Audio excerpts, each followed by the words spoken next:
Hello, everyone. I'm so excited to be here with you tonight to honor one of the most visionary and versatile actors of our time. You may know Bryan Cranston from films like Wakefield, Argo, Asteroid City, or Trumbo.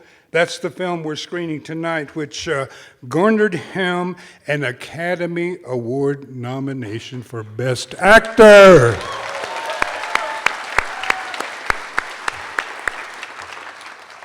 Yeah, from screen acting to screen voice acting, Cranston has portrayed a varied array of characters with recurring roles in shows like, as you saw, Matlock, Seinfeld, Malcolm in the Middle, for which he earned 3 Emmy nominations as the family patriarch Hal. Now, throughout his career, Bryan Cranston has created nuanced, complex performances that do not just entertain us, they create memorable moments in cinema by bringing us a deeper understanding of the human condition. In 2007, Cranston accepted a role that changed the trajectory of his career, starring in Vince Gilligan's award-winning crime drama, Breaking Bad.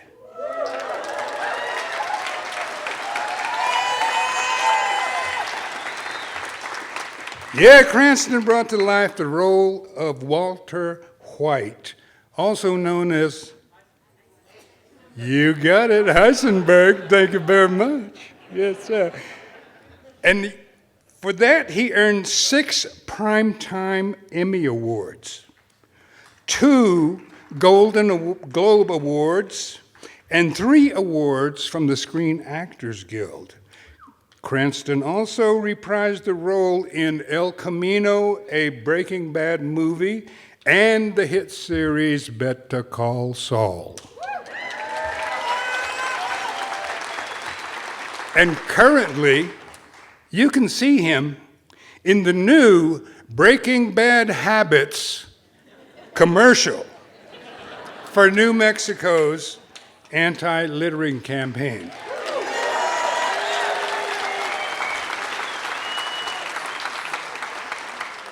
So on a personal note, I simply wanted to remind Bryan that we're due out for a roadside pickup between Santa Fe and El Dorado at 7:30 in the morning. You want me to pick you up? I'll be there. Oh, great. So now, it is with great pleasure that I ask you to join me in welcoming Mr. Bryan Cranston.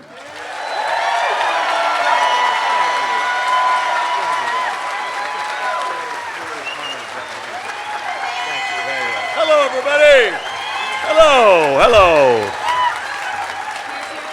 Oh, my God. Thank you. Wow.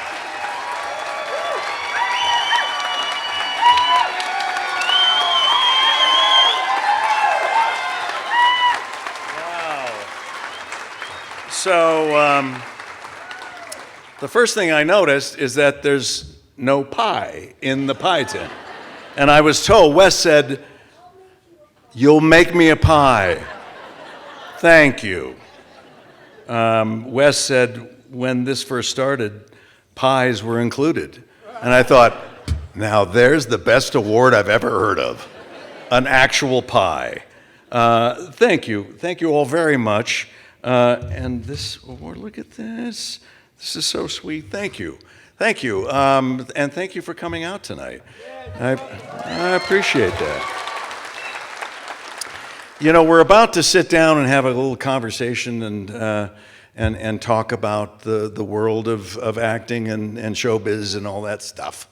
But I just wanted to say that I am very, very, very fortunate to be able to make a living in this business, but even more so, to be able to have a personal life that has worked really, really well for 35 years of marriage. I wanted to introduce my wife, Robin. Say hello, Robin.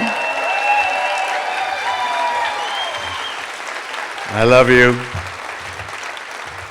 And that's what makes marriage work. I'd also like to introduce my girlfriend, who is a...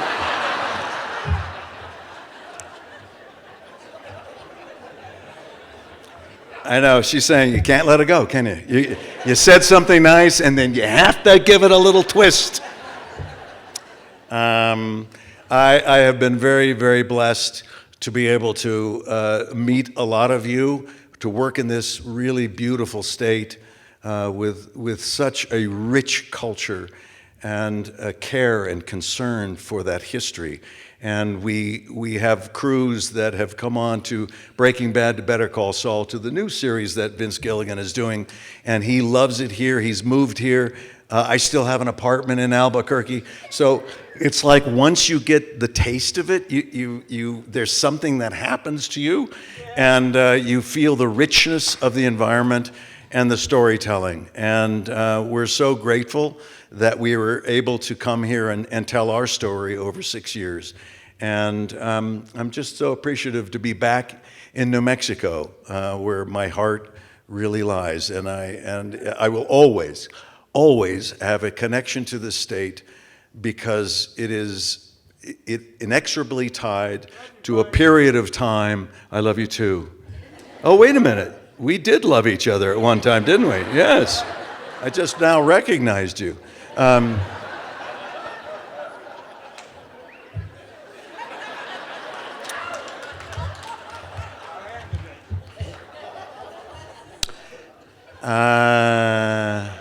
that's all. You know, they say if you get a laugh, go out with a laugh and finish. So thank you all very much, and I hope you enjoy Trumbo, by the way. That was a very... Thank you. Well, we're just now moseying over. This is Kirk Ellis, by the way, a good friend of mine and a writer. Are we going over here? Yeah. Should I leave this here? I'll leave that there.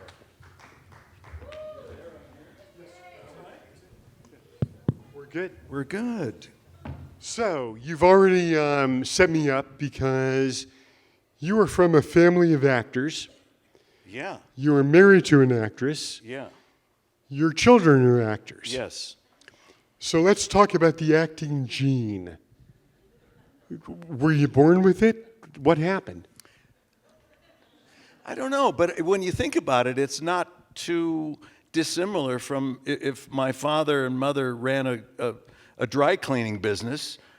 If I went into the dry cleaning business, they followed in the family business. Well, this was our family business. So it was. I was born and raised in Los Angeles, and went to studios from a very early age. Went to movie sets and television sets, and met big actors and stars, and played with props, and sat on laps on directors' chairs and things like that. And it was just what I knew. Yeah. Any laps that were better than others, Jenna? We can't really discuss that, you know. No, that was. But you met a lot of people throughout the years, and it was something that I always knew there was something special about it. There was something magical about it. And my father was an actor, and we would see him on television from time to time, and he would always play characters who died. He was like the soldier who died, the beginning of the end. He was in the beginning of the end, and and there were giant grasshoppers that were killing people, and my father was up on a high rise going, "No, it looks okay here. Squadron 2 is reporting everything." Ah! And he would be killed from the back. And then he was he was a cowboy who got shot with an arrow, or it was like he was in a submarine and died in a submarine. He was like, and when you're a little boy, it kind of scared you at first, but it was something you were indoctrinated from the very beginning. Now, you've said that acting is a magic trick. Elaborate on that. Well, because I don't think that there's any one approach to it. If for those of you who are actors, if you're in a class and the teacher says there's one way to approach this, that's the wrong class. You could learn from that person a way, but it's not the only way. And that's what's great about our business, is that it's so subjective. You know, sitting in this theater together with strangers or friends, and you're watching a movie, Trumbo, and all of you will love it.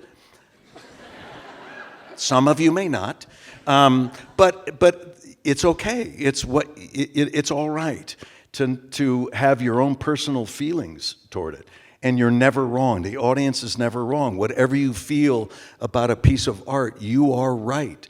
And that's what's so great about the art world, whether it's acting or dance or painting or sculpture. We have to bring everybody in, and hopefully you appreciate the effort. And it's you know, sometimes you hit it, sometimes you don't. And I don't know. It's by chance. So if the magic trick is done exceptionally well, you may not see the work involved, and that's really our goal, is that you work so hard to create something that you don't feel the effort. So, the reel is focused on your accomplishments in film and television, but many of you may not know that Bryan is a 2-time Tony Award winner.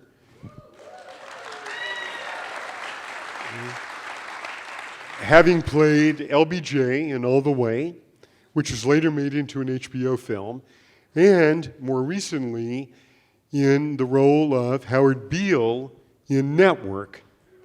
So I have to ask, your prep for a stage play versus something in film and television, how does it differ? Well, assuming it's a main role or major role, it really doesn't differ at all. You approach the work of developing a character in the same way, at least I do. And I have a thing where I look for what I call the big five. And I look for aspects of a character, idiosyncrasies and an emotional core. And they are, what is this character good at? What is he not good at? What is his secret? What is his ambition? And what is his fear? And so I look for all five of those things. If you're really successful, you find them. But you can't expect to find them all. Sometimes the character is hiding from you, and it doesn't completely come in to you as easily as you want them to, or as welcoming as you try to bring a character in. But that's the essence of it, is that you feel like you are in a vulnerable state, you're reading, you're doing research, you're engaging your imagination, and you're welcoming this character to take over, to come inside. And once it does, you lock the door and don't let him out. And basically, and that's the way you hold on to it. So, like for instance with LBJ, you know, it's a lot of work. So you read all the biographies, his own autobiography. You talk to his speechwriters, his lawyers. I talked to both of his daughters extensively, and went down to Austin, Texas. Robert Caro's biography. Robert Caro's biographies. Robert Caro wouldn't speak to me, by the way. Really? Yeah, I asked to talk to him because I was reading his books at the time, and he politely declined. Because he's still writing another book on LBJ. And he said, I just cannot meet with someone who has their own opinion on him. And I thought, oh, that's interesting. Yes. So he declined. But basically, for the actors out there or the writers, you basically approach a character like a funnel with the wide end. You keep put it in. Don't edit yourself. Read everything, put everything in the funnel. Just keep throwing it in. Don't say, well, but is this going to be important? Just put it in. And trust that it'll shake loose, because what comes out in the narrow end can't handle all that information that you put in. So it finds a way through your intuition and through your instinct to be able to narrow the focus down to what you can use. It almost becomes like a concentrated sense of the character. And so I've trusted that method for a long time, and it served me. And that's just the way it is. So when I go down to the Johnson Library to do the initial research, and they're so helpful saying, what are you looking for? What can I help you find? What can I guide you to? And I would honestly say, I don't know. I don't know what I'm looking for. I just have to let him find his way into me. And there was one thing that I found in the LBJ library on the second time I visited. I didn't see it the first time because there's so much to see. And the second was 4 days after the assassination of John F. Kennedy. Jackie wrote him a letter and said, Mr. President, thank you so much for writing to my 2 children about how you loved their father. They are too young to read it. I will give it to them when they're older, but it meant so much to me for you to do this at this particular time. And it occurred to me, 4 days after the assassination, he ascends to the presidency of the United States, and this man took the time to write to 2 children about their father. That just filled me with who this man was, and that's what really was the catalyst for me to go with it. So that's actually a really good response, because writing and acting are similar. You research, but you can over-research at a certain point. You need to have a grasp on the character that you're writing or portraying. When do you know, when you have that moment, like you just did with the letter, that that's enough? I've got the character. I can't know any more than that. Well, I don't do that. I don't stop myself, because you never know if you're going to stumble upon something like I stumbled upon that was incredibly helpful and illuminating. So you just keep going, and sometimes it'll change within the shooting schedule that you're doing, you know.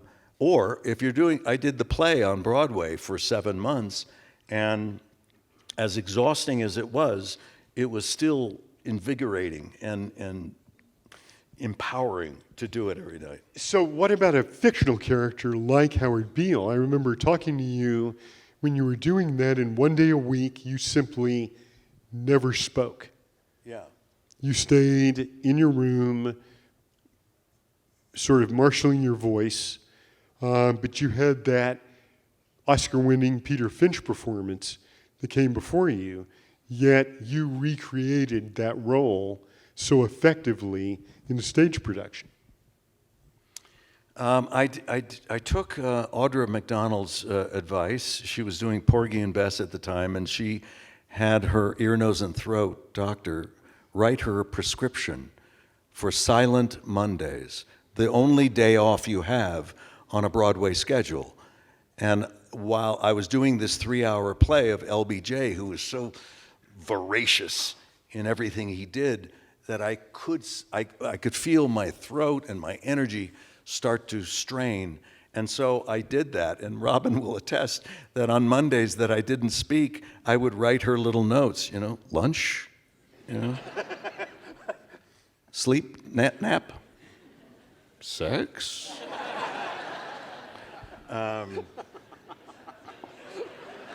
By the way, were the notes effective? I still use them.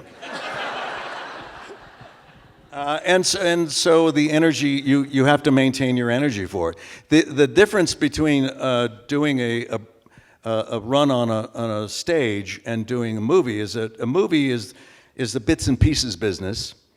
You do bits and pieces over the course of several weeks. And yeah, you'll have your very big emotional days, but you can see them coming, and you know you can prepare for them. And then you have days off, and you have a day where you just drive the car up and you walk into the bank, and that's it. But if you're doing a play, we assume it's going to be a good play, and every good play has a strong beginning, middle, and end. In other words, there's a gut punch. There's got to be a gut punch to the play, otherwise, why would you choose to do it? And so I always select, I'm a very attracted to very damaged people. I can relate to very complex men who have difficulties and struggle. And they struggle to find their place or their way out or their pathway to a better life. And so when you go to the theater and you're doing 8 shows a week, 6 days a week, it's really trying. So you have to get your rest. So that's why the Silent Mondays came about. So sticking with text for a second, I want to go into the whole sort of journeyman acting career that you've had before. But of all the people I've worked with, you have had the most incisive view in reading a script, next to my wife. I need to say that, and you know why. But, and your phrase was always, "that bumped for me." You could see where the writer had been inconsistent or somehow untrue to the story, the narrative, or the character. How did you develop that skill? Well, I love storytelling, and we're all related in the collaborative art form that we live in and work in. So you're always working up until and past the time that you're actually shooting something, because then you have the editing process that also makes an adjustment to what you did. But it's not over. You're constantly working. I'm preoccupied all the time by storytelling and what would make a good story, what are good ideas, good thoughts, and I write notes to myself and keep that handy. But yes, I think it's imperative upon us as collaborators, if we're going to do a production with a writer, director, and producer and actors, we get together and we try to poke holes in our own story. Because if we can, it was weak to begin with. And if we allow that ship to sail with those holes in the hull, it'll sink. And if we allow it to go out in the world with those holes, critics will see it, audiences will see it, and they'll turn away from it. I call it a pinch of poison. There are some times that it's necessary in filmmaking to make leaps, to truncate time, to allow the audience to intuit that something has transpired in logic. Well, I get that it's the season has changed and they're older now and their relationship has deepened. I get that. We don't have to keep showing that the relationship is getting better because we have to move the story along. But if you give the audience an unnecessary lie, that's a little pinch of poison. An audience will not necessarily be able to articulate why that, when you're watching a series at home or a movie or you go to, and you're, if I give you enough pinches of poison, you're going to turn away. And you won't really even know why. It'll just be, I just don't believe this. I don't, it doesn't feel real or honest, and you push away and you fold your arms, you look at your watch, you get up, and that may be the end of you. And we cannot afford to do that. One example is like people anticipating. If a person walks into a hotel room, right, and a person walks into a hotel room and flicks on the lights to the hotel, that tells me they've been in that room before. But if they haven't, then you're lying to me, because you never know where the lights are, new hotel room, you have to see it. This is part of it. It's not going to be written in the script, but it's part of the actor process to say, what is the truth about this particular moment? And so you look for those moments where you are telling the truth and finding ways to express that to the audience. But if you lie to them, if you knew that, I'm just gonna what happened? There, Oh. there, okay. Yeah, so- Oh my God, that was like a costume malfunction almost. It was like my breast was about to hang out. If you lie to them, if you are saying you're just checking into this hotel and you flip the switch and it's there, it's like, why does this feel wrong? Why does it? And so those are the little things, and that's our job as actors to really flesh it out and really get truthful with it and find the honesty of it.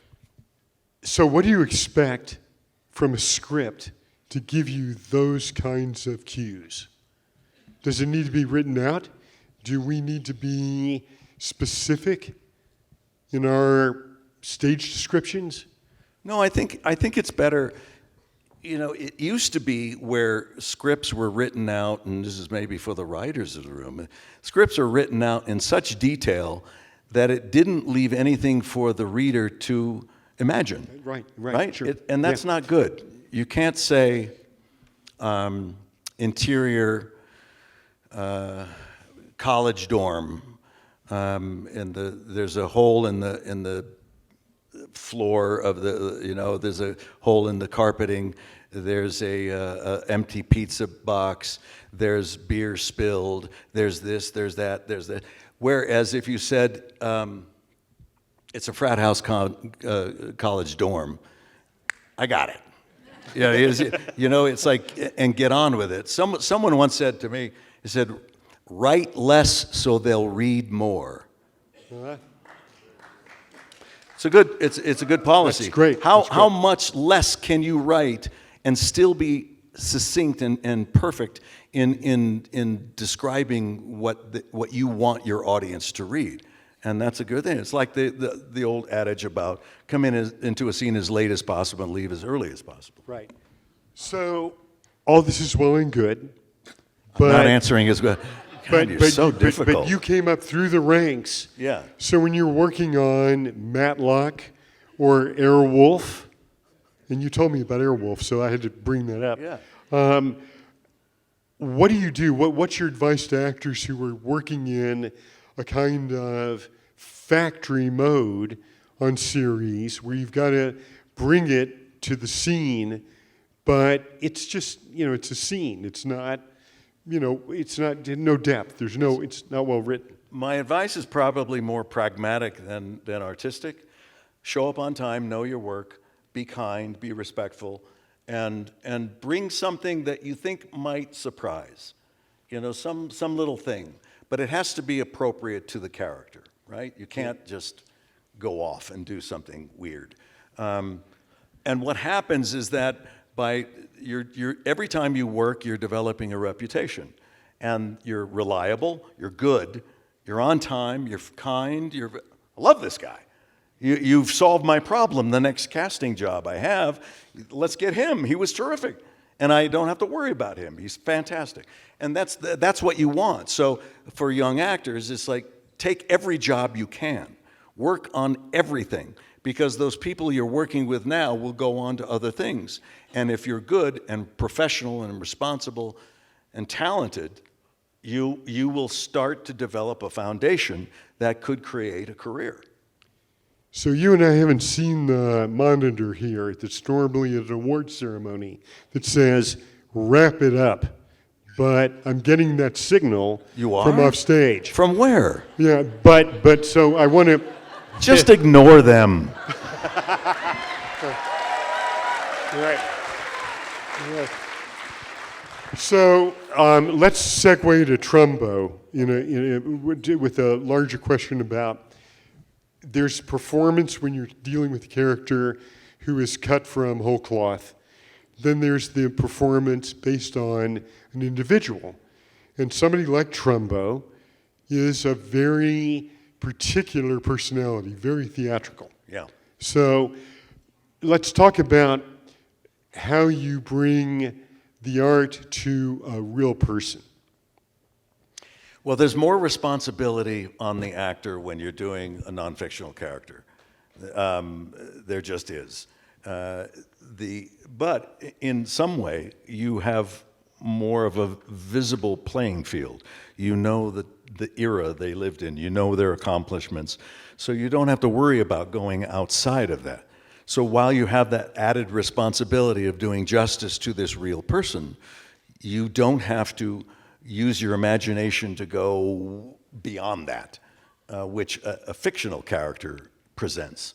So doing Dalton Trumbo, I say all the time is that to have a career as an actor, you need to have qualities. You need to have talent. That has to be a given. You need to have a keen imagination, a desire to do that research, right? You have to be able to do that, and then you have to have lucky breaks all along the way in order for you to be able to navigate your way through. There's never going to be a shortage of actors. You're never going to see. There's not going to be like, oh my God, what are we doing? We need more actors in our world.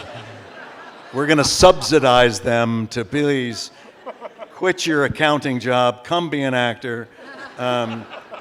So how do you stand out? Well, the one thing, and I mentioned that, I saw that in the clip they have, is that you need, if you're going into the arts, you need to be able to make a commitment to the arts. You need to say, this is who I am and this is my life, wherever that takes me. Because if you are just dipping a toe in and seeing if the water is going to be nice and warm for you, and if you have some other option that's outside of that, when the going gets tough, you'll take the other option. So you have to just, it is like a relationship. You have to marry it. You have to stand up and say, I am with you through thick and thin, and I will be with you to the end of my life. And it's only then that you go, well, okay then. So you measure out the highs and the lows, and you find somewhere in the middle that you can live. You know, it's about that. It's a lovely life. But it's a challenging one. And now my daughter is a professional actor. And, but she is absolutely in the right place. She loves it. It's in her bones. She's really, really good. Thank God. That would be one of the hardest things to do is to, yeah, honey, the bank is hiring. You don't want to be in that position, but anyway, I don't know if that answers your question. No, it does. But I mean, final question. Okay. I promise is you have been you have been blessed, as many of us have, with a long marriage and a really successful creative partnership that I think plays into our success. And I wonder if you could just talk a little bit about what Robin has brought to your career as an advisor and colleague and partner. Well, I met Robin almost 40 years ago. We were actors on that show, Airwolf. Most of you will not know what this means, and you're lucky for that. It was a terrible show. The lead character was a helicopter. This is network television in the 80s, and it's just awful. And I played a bad guy of the week, and Robin was the victim of the week, and I held her for ransom. I was kidnapping her. And as it were, the standard good guy, bad guy victim. But you don't know any better. You're just trying to, like I said, do the job, work, and get better at your craft. And we met and we flirted and it was great. And then a year later, we were in the same comedy improv class and hello, I remember you. And then we started dating and then we stayed together. And we've been married for 35 years. And she's lovely. She said to me, I will say this to me one time, she said to me, she said, you are married to your work as an actor. And I went, no. And she goes, it's okay, as long as I'm your only mistress. And I went, okay, that's a deal. But also, you know, I depend on her for perspective to give me a sensibility that I'm not capable of having. And so I always ask her to read scripts of offers that I have.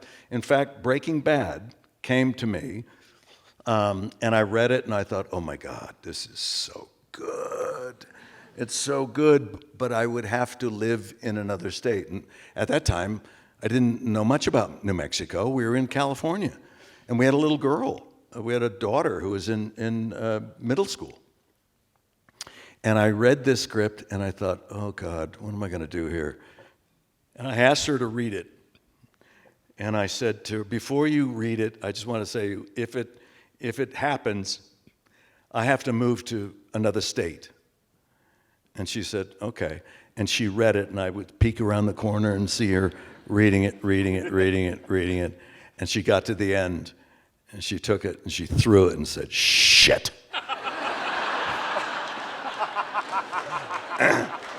And I knew it was like, oh yeah, okay, we have to do this. And that was, so it is like you with Sheila, and it is perspective, it's partnership, it's to get that sensibility to give you some kind of even keelness, right, to it? Yeah.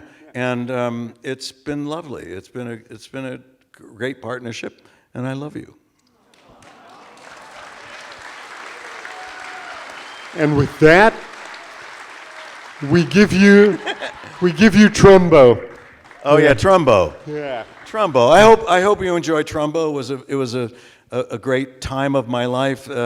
It's an important movie about what really happened back in the 1940s and 50s, and a man who went to prison for not cooperating with a congressional panel. And it's like, wow. But take a look at it. He was a true artist, a true wordsman, and what a character. Oh my God, wait till you see this character. I hope you don't think it's over the top, because at the end you'll see the real Dalton Trumbo, and it's like, oh my gosh. But he is a great part of Hollywood history, American history, and I'm very proud of it. I hope you enjoy it. Thank you. Thank you, Bryan. Thank you. Thank you, buddy.